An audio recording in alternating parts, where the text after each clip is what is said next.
Let's do nature. बिस्मिल्लाहिर्रहमानिर्रहीम।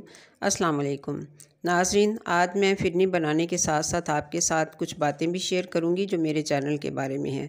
ये मैंने फिरनी बनाने के लिए चावल पीस कर धोकर पानी में भिगो के रखे हुए थे, तो दूध बॉयल होने पर मैं उसमें डाल दूंगी। तो बात यह है कि मैंने इस चैनल पे कुछ दिन पहले हिस्ट्री की कुछ वीडियोस अपलोड की थी, क्योंकि इरादा था कि इस चैनल पे अब हिस्ट्री की वीडियोस ही अपलोड किया करूँगी। लेकिन मैंने उन वीडियोस को डिलीट कर दिया है और इसके लिए मैंने नया चैनल बना लिया है। लीजिए, दूध भी बॉयल हो चुका था, तो मैंने इसमें सारे चावल जो हैं भिगो के रखे हुए, वो सारा आटा मैंने चावलों का पिसे हुए इसमें डाल दिया है। अब इसको हिलाते रहेंगे और अपनी बात भी करते रहेंगे। इस वीडियो का असल मकसद रेसिपी शेयर करना नहीं है, बल्कि असल मकसद तो मेरी अपनी बात आप तक पहुंचाना है। अब ये कुछ सब्ज़ इलायचियों के दाने निकाल के तो इनको भी मैं इसमें शामिल कर दूंगी। इसके साथ ही मैं आपको ये भी बता देती हूँ कि मेरे नए चैनल का नाम जो है वो है सफ़रे मोमिन।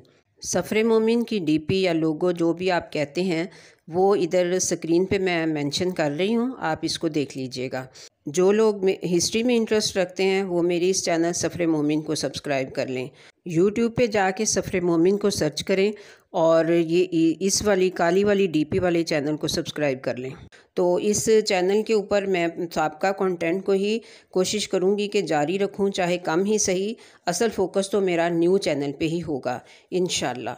तो अब ये चीनी भी मैं इसमें शामिल कर रही हूँ। फिरनी हमारी गाढ़ी हो चुकी है किसी हद तक, तो इसको पका लेने के बाद हम इसको फिर बाउल में निकाल लेंगे।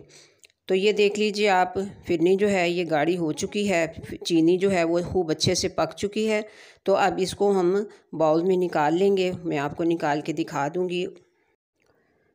नेक्स्ट वीडियो में इंशाल्लाह मैं आपके साथ पाए की रेसिपी शेयर करने का इरादा रखती हूँ, जिसकी फरमाइश के पिछले 1-1.5 साल से मेरे पास आ रही है। तो इंशाल्लाह मैं अब उसी को शेयर करूँगी, तो मेरे साथ जुड़े रहिए और कोशिश कीजिए कि मेरे न्यू चैनल को ज़रूर सब्सक्राइब कर लें। मिलते हैं फिर नेक्स्ट इंशाल्लाह।